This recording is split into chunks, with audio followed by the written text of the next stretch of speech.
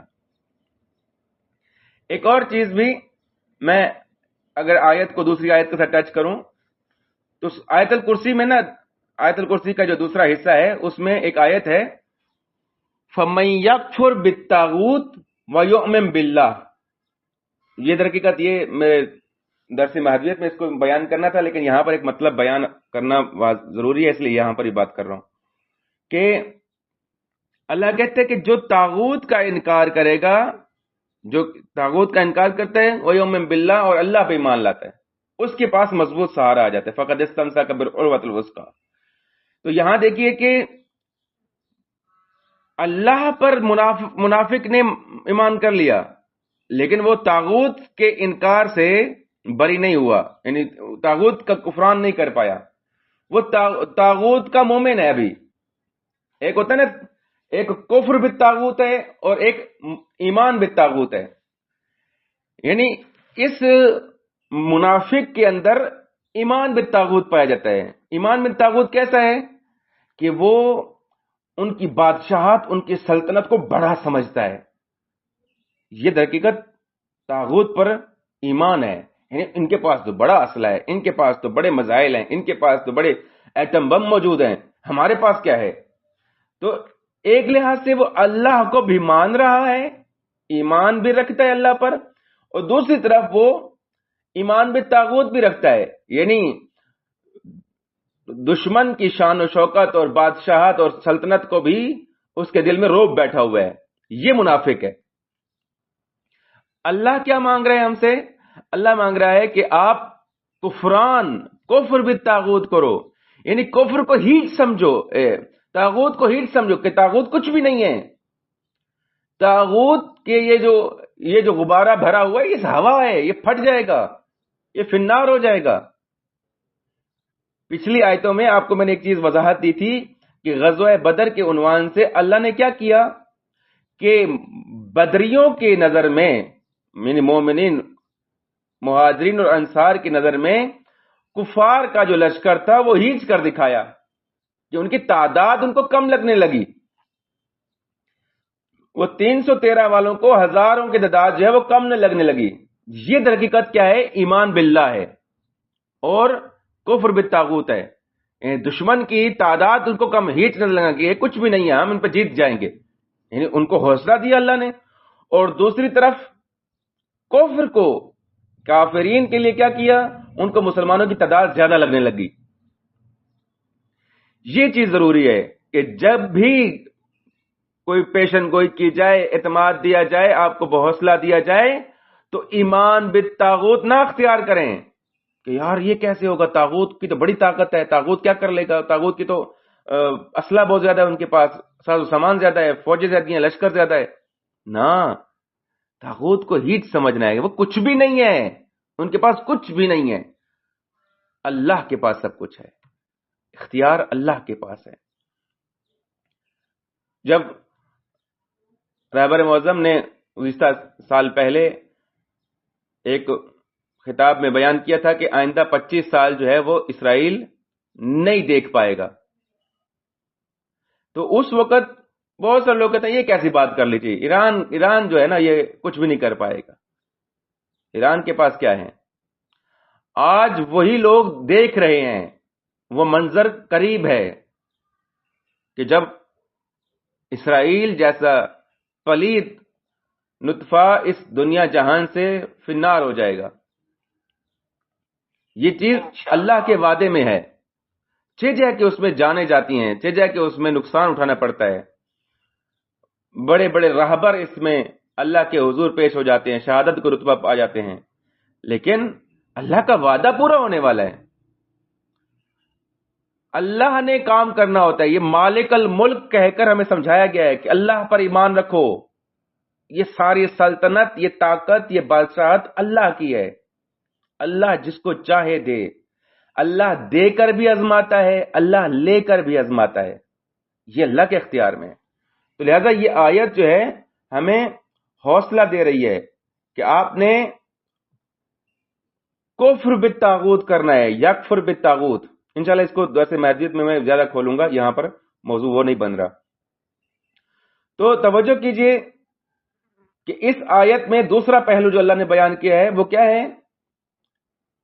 تو عز من تشاء و تذل من تشاء، یعنی عزت اور ذلت کا ذکر کیا ہے.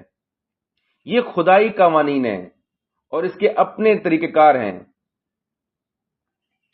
ورنہ کسی وجہ اور دلیل سے بغیر خدا نہ کسی کو عزت دیتا ہے نہ خدا کسی کو ذلیل کرتا ہے.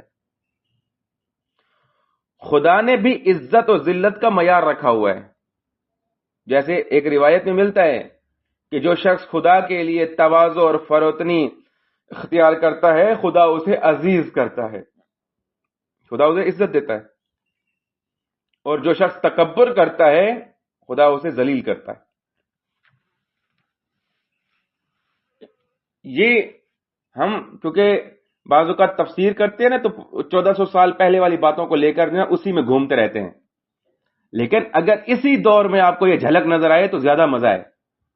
اسی دور میں، ہماری اسی صدی کے دور میں رہبر معظم بار بار توجہ دلاتے تھے کہ ہم اللہ کے حکم سے انشاءاللہ کامیاب ہوں گے.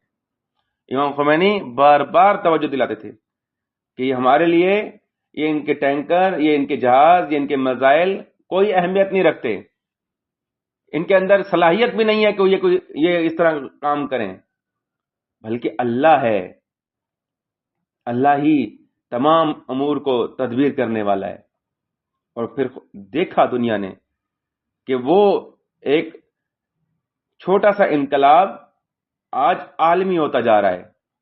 دنیا کی آنکھوں میں اس کا روب پڑ گیا ہے، دشمن اس کے روب سے تڑپ گیا ہے. امام خمینی کہتے تھے کہ یہ جو دشمن غصہ کرتا ہے نا، یہ اور غصہ کرے، یہ اور غصہ کرے، یہ اور غصہ کرے، تاکہ اس غصے میں پھٹ کے مر جائے. اور ہے ایسا، جب ہم ایمان رکھیں گے ہاں اور ہمارے اندر دشمن کا خوف اور ڈر نہیں آئے گا تو یہ دشمن کو تکلیف دیتا ہے کہ یہ ڈر کیوں نہیں رہا، اس کے اندر کیوں نہیں خوف پیدا ہو رہا. وہ ہڑ بڑھا کے ایسی حرکات کرے گا کہ جو اسی کے خلاف ہو جائیں گی، اسی کے خلاف تدبیر ہو جائے گی، کیونکہ اللہ کی تدبیر غالب آنی ہے. مکروا ومکر اللہ واللہ خیر الماکرین. یہ تدبیر کرتے ہیں، اللہ بھی تدبیر کرتا ہے. یہ مکر کرتے ہیں، اللہ تدبیر کرتا ہے، اور اللہ بہترین تدبیر کرنے والا ہے.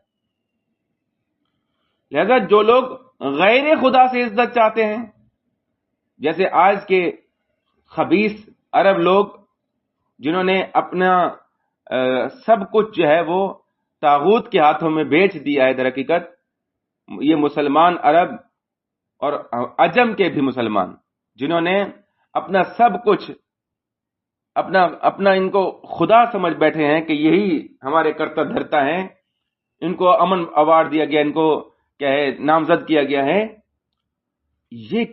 یہ غیر خدا کی طرف جا رہے ہیں اور خدا ان کو ذلیل کرے گا انشاءاللہ. اور قرآن مجید میں بھی اس کے متعلق شدید تنقید ہے.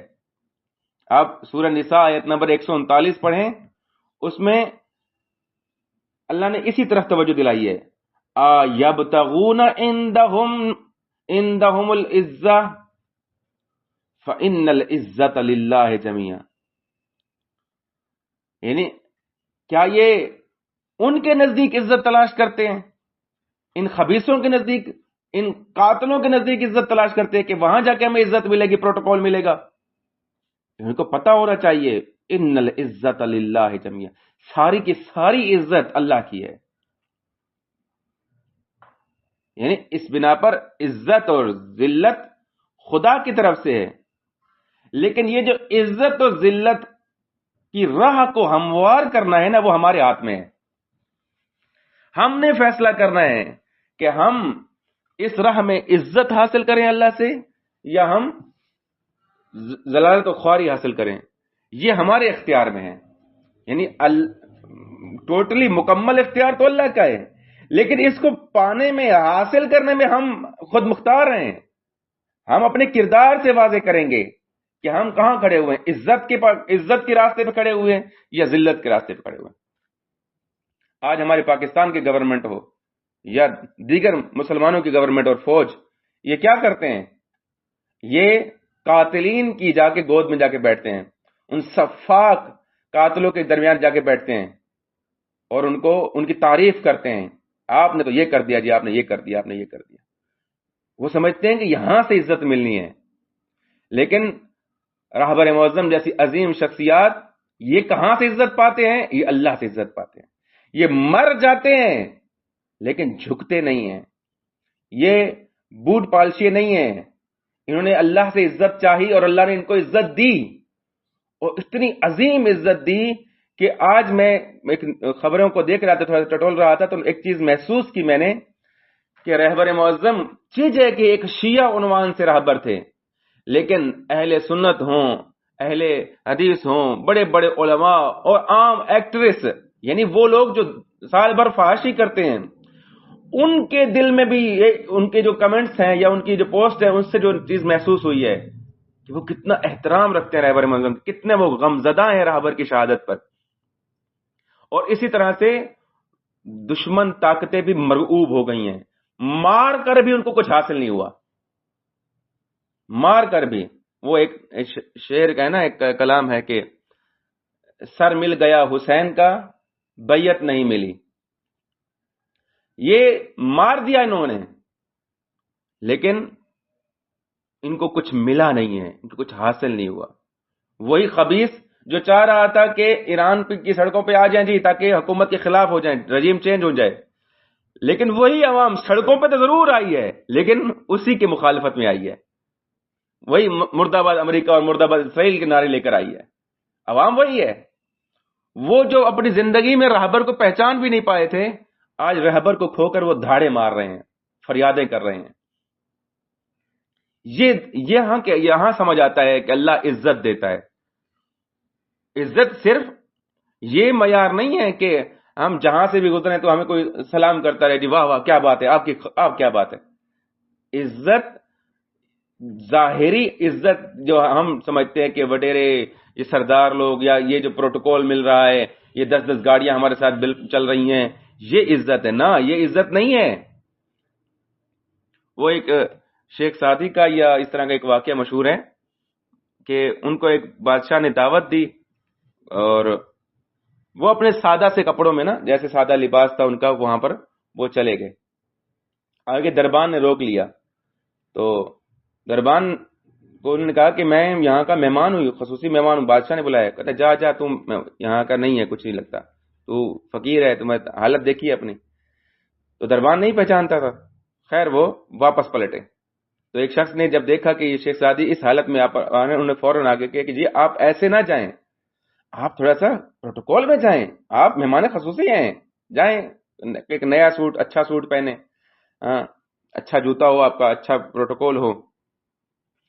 تو وہی شیخ سعدی، یا مجھے نام تھوڑا بھول رہا ہے، معذرت چاہوں گا، تو وہی اس حالت میں جو ہے نا اچھے انداز میں پروٹوکول کے ساتھ جو ہے وہ آئے، تو آگے دربان بھی استقبال کر رہے ہیں اور سارا نوکر چاکر بھی استقبال کر رہے ہیں۔ کچھ کہہ رہے ہیں فرناز؟ یہ بہلول کا قصہ ہے۔ نہیں، بہلول کے الگ واقعہ، وہ ان کا الگ واقعہ ہے۔ خیر، تو وہ جو یہاں داخل ہوئے تو پروٹوکول دیا گیا اور جب کھانا پیش کیا گیا تو انہوں نے اپنا دامن جو اٹھا کر سالن میں رکھ دیا، کھانے میں آگے رکھ دیا۔ تو بادشاہ حیرت میں کہنے لگے کہ آپ کی تو ہم نے بڑی تعریف سنی تھی کہ آپ اتنے پڑھے لکھے سنجیدہ انسان ہیں، شعور والے ہیں، عقل و شعور والے ہیں، یہ کیا حرکتیں ہیں؟ انہوں نے کہا اصل جو ہے عزت ان کپڑوں کو مل رہی ہے، تو یہ کھانا بھی یہی کپڑے کھائے نا، مجھے تو عزت نہیں ملی۔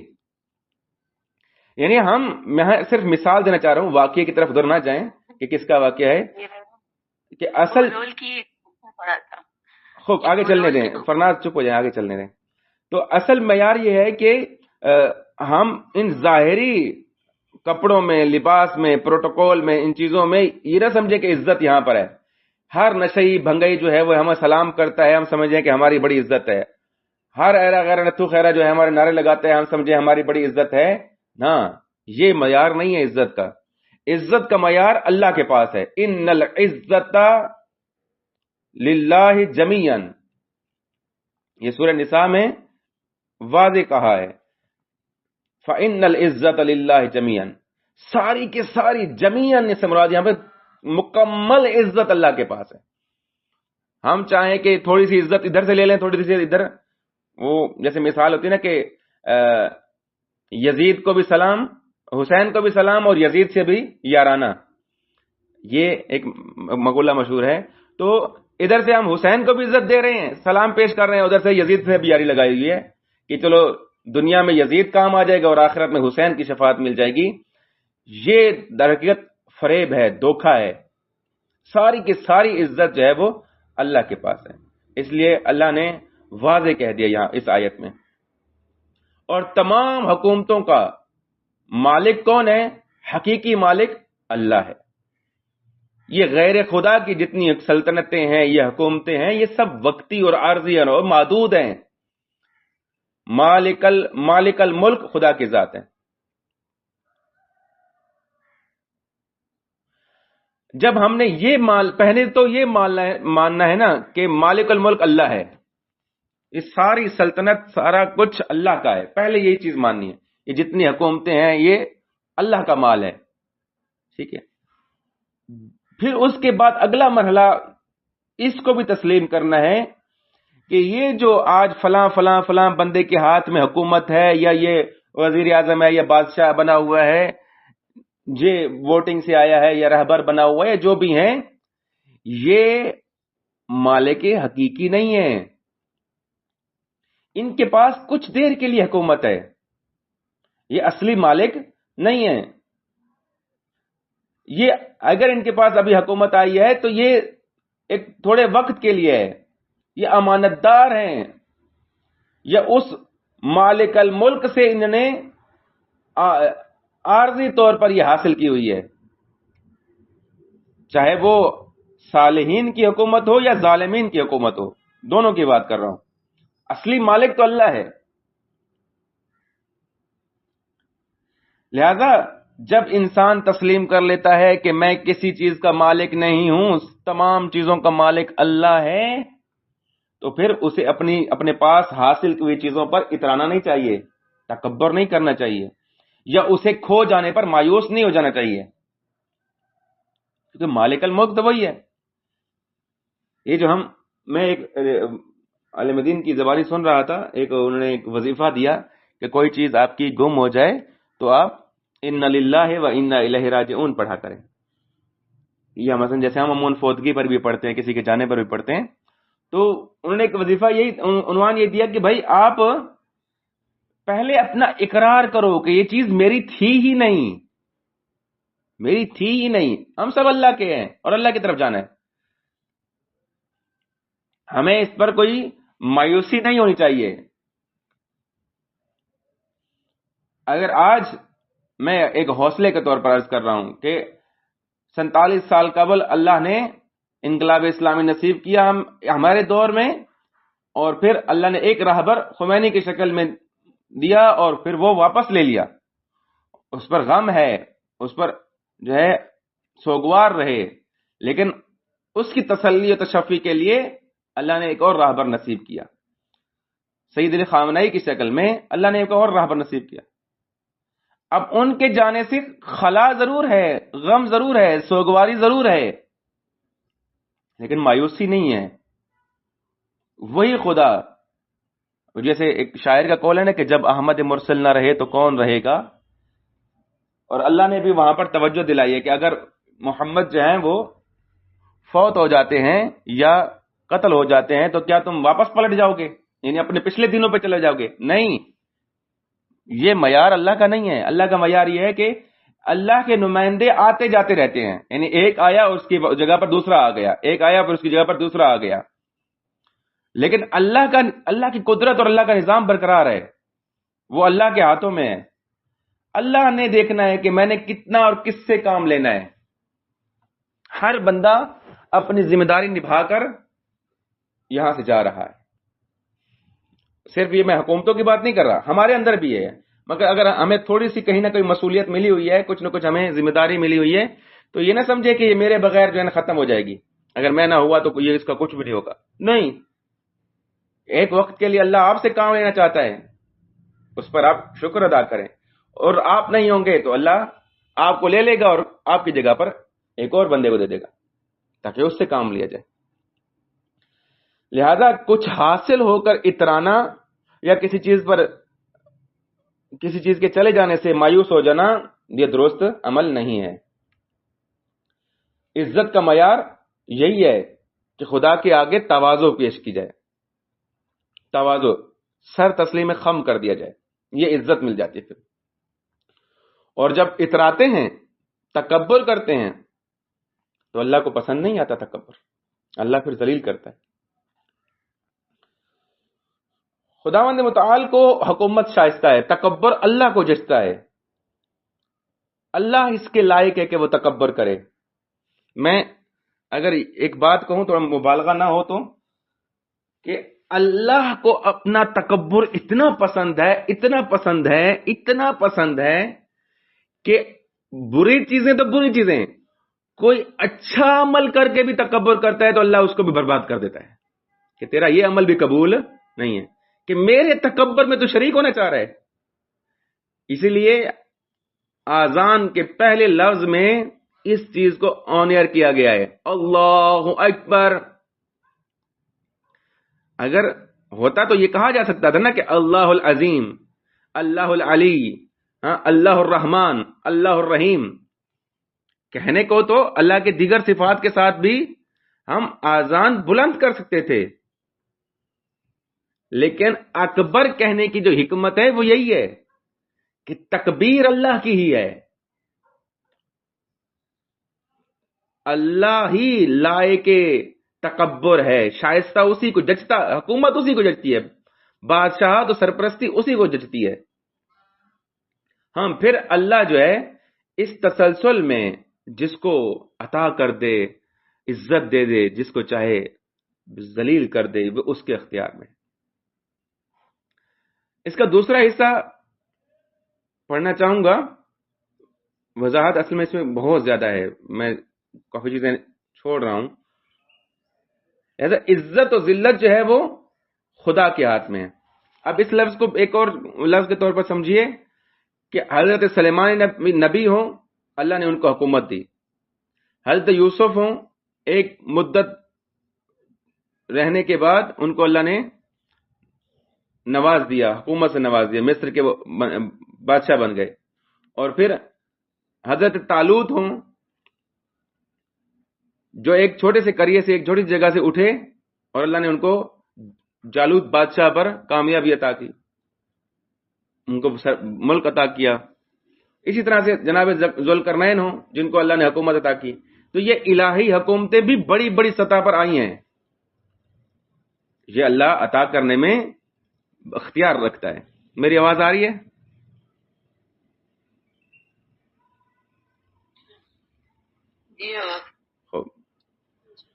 اسی طرح سے چھیننے میں بھی یہ لفظ دیکھیے جو استعمال ہوا ہے یہاں پر، تو تل ملک من تشاء و تنزع الملک ممن تشاء.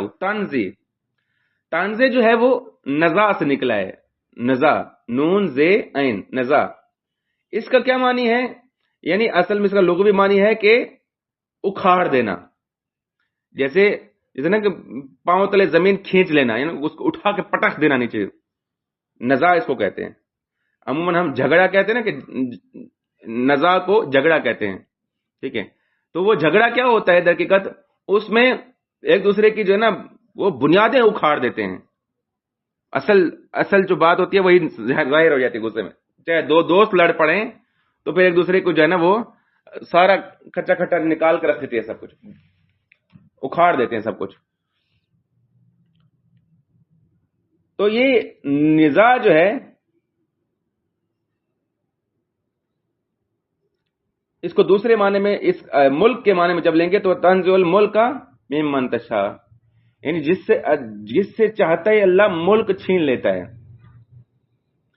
اب ظاہری طور پر یہ ہے کہ اس کی حکومت ہے اور اللہ نے اس سے حکومت لے لی، ایک یہ معنی بھی ہے. اس کا دوسرا معنی بھی یہ ہے کہ اس کے دل سے حکومت کی چاہت لے لیتا ہے. دل بستگی لے لیتا ہے، اس کی دلچسپی اور لگاؤ لے لیتا ہے اس سے.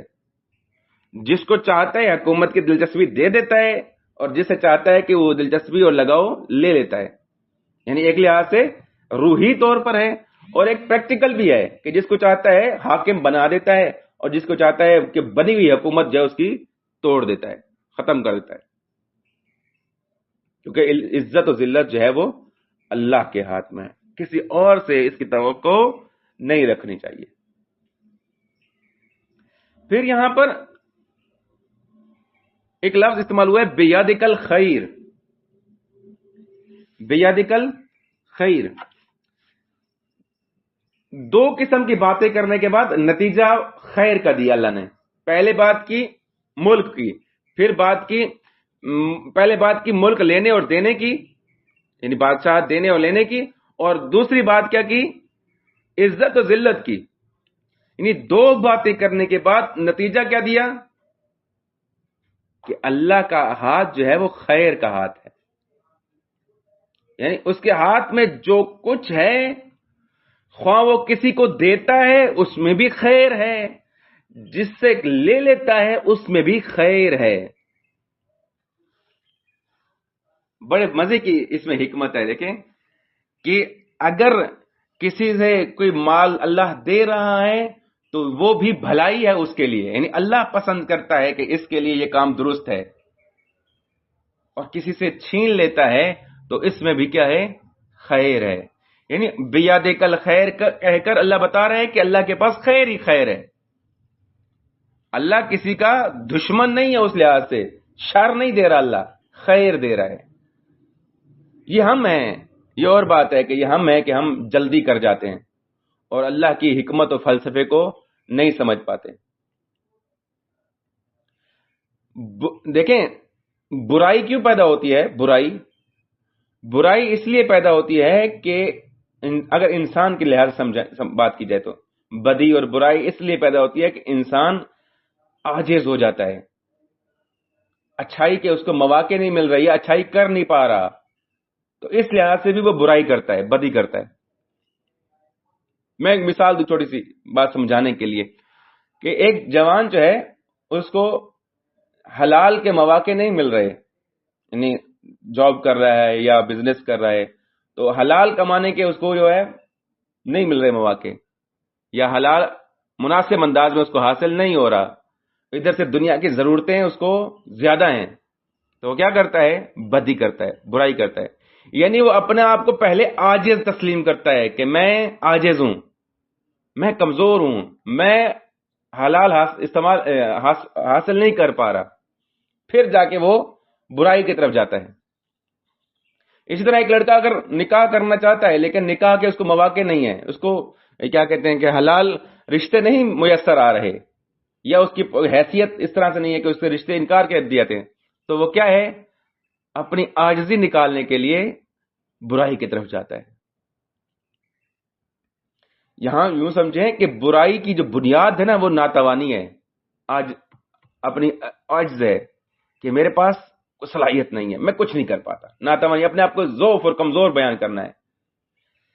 کیونکہ ہم نے بات کی ہے مالک الملک کی کہ اللہ مالک الملک ہے، تو اس سے شر اور برائی جو ہے نا امید ہی نہیں رکھی جا سکتی. اس سے یہ توقع نہیں رہ سکتا کہ وہ جو ہے کوئی شر پیدا کرے گا یا شر دے گا، نہ. ہر کام پہ وہ قدرت رکھتا ہے، اس لیے سوائے خیر کے وہ صادر ہی نہیں کرتا. اس لیے واضح کہہ دیا انکا علی کل شیء قدیر، کہ ساری کی ساری قدرت اللہ کے ہاتھ میں. جب قدرت انسان کسی کے پاس ساری کی ساری قدرت ہو نا تو پھر وہ خیر ہی خیر کرتا ہے، اچھا ہی اچھا کرتا ہے. مثال کے طور پر اگر انسانی لاتے سے عرض کروں میں کہ ایک بندے کے پاس حلال طریقے سے بڑا مال آ رہا ہے، بہت زیادہ پیسہ حلال طریقے سے آ رہا ہے، اس کی ضرورتوں سے بھی بڑھ کر آ رہا ہے، تو وہ بندہ کوئی زیادہ ہی بدبخت ہو تو پھر حرام میں جائے گا، ورنہ وہ پرسکون ہے کہ مجھے اتنا مال مل رہا ہے. مثلا ایک بندے کی ضرورت ہے 20,000 روپے، لیکن اس کی تنخواہ جو ہے اس کو 10,000 روپے مل رہی ہے، تو اب اس 10,000 باقی کی ضرورت پوری کرنے کے لیے کیا کرے گا؟ ڈنڈی مارے گا کہیں سے جھوٹ بول کر، رشوت لے کر، سود لے کر جو ہے وہ اپنے معاملات کو چلائے گا، یعنی حرام میں مبتلا ہوگا۔ اگر اس بندے کی ضرورت پوری کر دی جائے تو کوئی زیادہ ہی بدبخت ہوگا تو پھر وہ برائی میں جائے گا، بدی میں جائے گا، ورنہ ضرورت پوری ہے یا ضرورت سے بھی بڑھ کر ہے تو اپنے سکون سے زندگی گزارے گا۔ لہذا اللہ کے پاس ساری کی ساری قدرت ہے، ان اللہ علی کل شیء قدیر۔ تو جب قدرت اسی کی ہے، اور آپ دیکھیں کہ کئی آیات میں اس کی وضاحت بیان ہوئی ہے، لہو ما فی السماوات والارض، چند بار اس طرح کی آیتیں آئی ہیں کہ اللہ اپنی تخلیق میں کسی کو شریک نہیں رکھتا، اپنی بادشاہت میں کسی کو شریک نہیں قرار دیتا، سلطنت و مالکیت میں کسی کو شریک نہیں قرار دیتا، یعنی کائنات کی ہر شے جو ہے وہ اپنا وجود تب ہی برقرار رکھ سکتی ہے جب اس کے اوپر جو ہے اللہ کا فیض ہو۔ لہذا کوئی شے بھی، مادی چیزوں میں کوئی شے بھی ذاتی طور پر کسی چیز کی مالک نہیں ہے، اللہ ہی مالک الملک ہے۔ پھر یہ اللہ کی مشیت ہے، جس کو ملک دے دے اور جس سے ملک چھین لے، کیونکہ اللہ نے ایک اور آیت میں بھی اس کی وضاحت کی ہے، اِنَّا هَدَيْنَاهُ السَّبِيلَ اِمَّا شَاكِرًا وَإِمَّا كَفُورًا، ہم نے اسے راستے کی ہدایت کر دی ہے، خواہ وہ شکر گزار بنے خواہ وہ ناشکرہ بنے۔ یعنی اللہ کے ہاتھ میں اختیار ہے، لیکن آزادی اگلے بندے کو بھی آزادی دی ہے کہ بھائی آپ یہ شکر کا راستہ ہے یہ اختیار کر لو، یہ کفران نعمت کا راستہ ہے یہ اختیار کر لو، تمہاری مرضی ہے، اختیار بھی دیا ہے۔ کچھ چیزوں میں اللہ مسبب الاسباب بنا کر اس کو مال و دولت یا حکومت کا فائدہ بھی دیتا ہے۔ یہ سب چیزیں کیا ہیں؟ اللہ سے منسوب ہیں۔ اور اچھائی اور برائی، یہاں پر ایک اور آیت، مجھے اس کی آیت ذہن میں نہیں آ رہی، کہ جب اللہ کسی کو کچھ عطا کرتا ہے تو وہ سمجھتے ہیں کہ یہ تو ہم نے، شکر خدا جو ہے نا اللہ نے ہمیں دیا ہے، اور جب اللہ ان سے چھین لیتا ہے تو وہ کہتے ہیں ہائے اللہ نے ہمیں برباد کر دیا۔ اسی طرح سے ایک اور آیت میں بھی ہے کہ جب ان کے پاس مال آتا ہے تو وہ کہتے ہیں یہ ہم نے کمایا ہے، ٹھیک ہے، جب ان کو کوئی نقصان ہو جاتا ہے تو کہتے ہیں کہ اللہ نے جو ہے نا ہم سے گناہ کروا دیا، یہ مثلا برائی کروا دی ہے۔ تو اللہ کے پاس خیر ہی خیر ہے، اللہ کسی کو اس طرح سے برائی میں، شر میں اللہ کسی کو مبتلا نہیں کرتا۔ اللہ اگر عزت دیتا ہے تو وہ بھی خیر کی خاطر دیتا ہے، اگر کسی کو ذلیل کرتا ہے، کچھ چیز اس سے لے لیتا ہے، چھین لیتا ہے، اسے کوئی چیز واپس لے لیتا ہے، تو وہ بھی اسی کی ملکیت تو اسی کی ہے نا، تو وہ اس میں بھی اس کے لیے خیر ہی خیر ہے۔ ان العزت للہ جمیعا، اور پھر بیادک الخیر یہ کہہ کر اللہ نے وضاحت کی ہے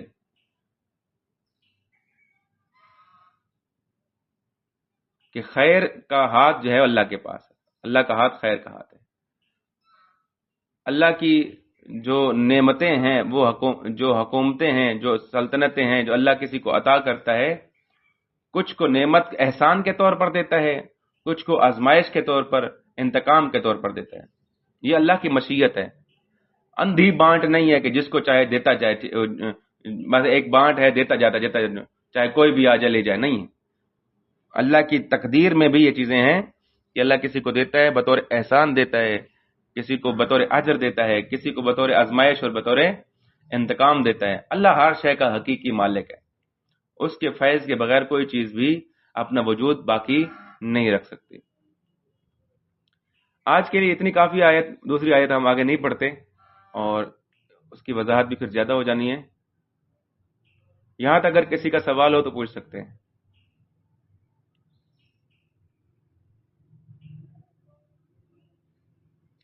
السلام علیکم حاجی جی، آپ نے نا سورہ نساء کی آیت پڑھی تھی بیچ میں، تو اس کی آیت نمبر کون سی تھی؟ 139 139۔ چلو ٹھیک ہے، جزاک اللہ۔ خب ایک چیز کی وضاحت اس میں بھی ہے کہ عزت کے کتنے معنی ہیں اور ذلت کے کیا معنی ہیں، اور ہر جگہ کیا ایک ہی معنی استعمال ہو رہا ہے، اس کی تھوڑی سی تفصیل ہے، انشاءاللہ اس کو آپ دیکھیے گا تفسیر میں مزید وضاحت ہو جائے گی آپ کے لیے. اور جیسے میں نے نزا کا معنی کیا، تنزع کا معنی کیا، اس میں بھی آپ نے توجہ کرنی ہے کہ ظاہری معنی یہاں پر یہ کہ چھین لینا، لے لینا ہے.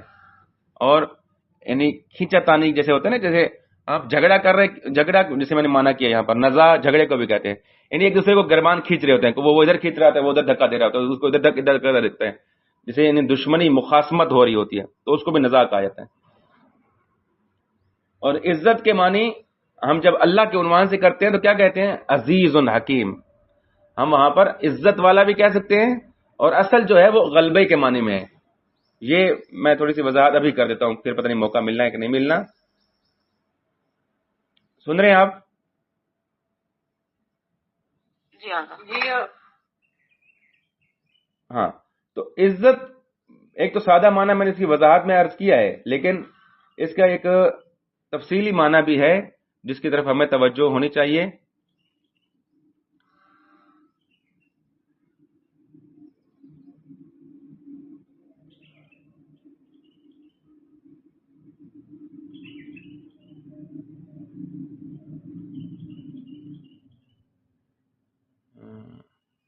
عزت ایک حالت کا نام ہے. عزت اس حالت کو کہتے ہیں جس تک پہنچنا آسان نہ ہو. اس لیے جو نادر چیز ہو اس کو عزیز الوجود کہتے ہیں، یعنی جس پر غالب آنا مشکل ہو اس کو عزیز کہتے ہیں. یعنی ناقابل سخت تسخیر کو عزیز کہتے ہیں. دعائے ندبہ جب ہم پڑھتے ہیں نا تو کیا کہتے ہیں؟ عزیزن، یعنی میرے لیے سخت ہے، یعنی میرے لیے اس کو برداشت کرنا عزیز ہے، یعنی میرے لیے مشکل ہو رہا ہے. یعنی ایک معنی اس کا یہ بنتا ہے. اور دوسرا معنی ایک اور لحاظ سے بھی ہے کہ ایک اور آیت میں آپ نے پڑھا ہوگا، آیت نمبر میں بتا دیتا ہوں، عزتن، یہ سورہ مائدہ آیت نمبر 54 ہے، جس میں اذلتن علی المؤمنین اعزتن علی الکافرین. وہ جو میں 2 دفعہ پہلے بھی آیت پڑھ چکا ہوں کہ یا ایھا الذین آمنوا من یرتد منکم عن دینہ فسوف یأتی اللہ بقوم یحبهم ویحبون اذلۃ علی المؤمنین اعزۃ علی الکافرین. یعنی مومنوں کے لیے وہ ذلیل اور کافروں کے لیے وہ عزیز. یہاں پر ذلیل اور عزیز کا جو معنی کیا گیا ہے اس کو بھی سمجھنے کی ضرورت ہے کہ عزت کس چیز کو کہتے ہیں؟ عزت کہتے ہیں صلابت کو، سختی کو. مثلا آپ پہاڑ پر، پتھر پر جو ہے نا ضرب لگائیں تو پتھر کو کچھ چھوڑنے والے نہیں ہیں. پہاڑ پر لگائیں تو آپ زور سے لاٹھی ماریں، زور سے آپ جو ہے نا کوئی لوہے کی چیز بھی مارے تو اس پہ کوئی اثر ہونے والا نہیں ہے. تو یہ کیا ہے؟ یہ پہاڑ کیا ہے؟ عزیز ہے، سخت ہے، اس کے اندر صلابت پائی جا رہی ہے، سختی ہے اس کے اندر. یہ آپ کو قبول نہیں کر پا رہا فوراً. یعنی عزیز اس معنی میں، عزت اسی معنی میں ہے کہ کسی بھی چیز کو فوراً قبول نہ کرنا عزیز ہے. تو اللہ کہتا ہے کہ کافروں کے لیے عزیز بن جاؤ، یعنی کافروں کو قبول نہیں کرنا، سخت اصابت پیدا کرو تمہارے اندر. لیکن مومنوں کے لیے کیا ہے؟ ذلیل بن جاؤ. ذلیل یہاں پر کس معنی میں؟ یعنی نرم خو بن جاؤ. نرمی کیسے ہوتی ہے؟ مثلا ایک نرم مٹی ہو، ٹھیک ہے، نرم مٹی میں اپنا آپ ایسے انگلی بھی مٹی میں ڈالیں تو آپ کی انگلی اندر چلی جاتی ہے. کوئی لاٹھی، کوئی لکڑی کے اندر ڈالیں وہ نرمی سے، سکون سے چلی جاتی ہے. لیکن اگر وہی پتھر پہ ماریں گے تو وہ سختی ہوگی. تو یہاں پر اس معنی کو سمجھیے کہ اللہ جب عزت دیتا ہے، عزت کا معنی کیا ہے؟ یعنی سختی، صلابت، کہ ہم نے اپنے آپ کو اتنا محکم و مضبوط رکھنا ہے کہ کفر جو ہے ہمارے طرف نہ آ سکے، یا ہم نے کفر کو قبول نہیں کرنا، کافرین کو قبول نہیں کرنا. اس معنی میں یعنی ان کی چلاکیوں میں، ان کی باتوں میں، ان کی دھوکہ دہی میں نہیں آنا، ان کے وعدے پیمان کو اس طرح سے قبول نہیں کرنا. اور مومنوں کے لیے جو ایمان والے ہیں ان کے لیے اپنے ہاں بازو کھول دینا ہے، ان کے لیے اپنے ان کو بسم اللہ کرنی ہے، ان کے لیے نرم خو بن جانا ہے، ان کے لیے اپنے جو ہے نا نرمی رکھنی ہے. امید ہے کہ کوئی بات سمجھ آئی ہوگی.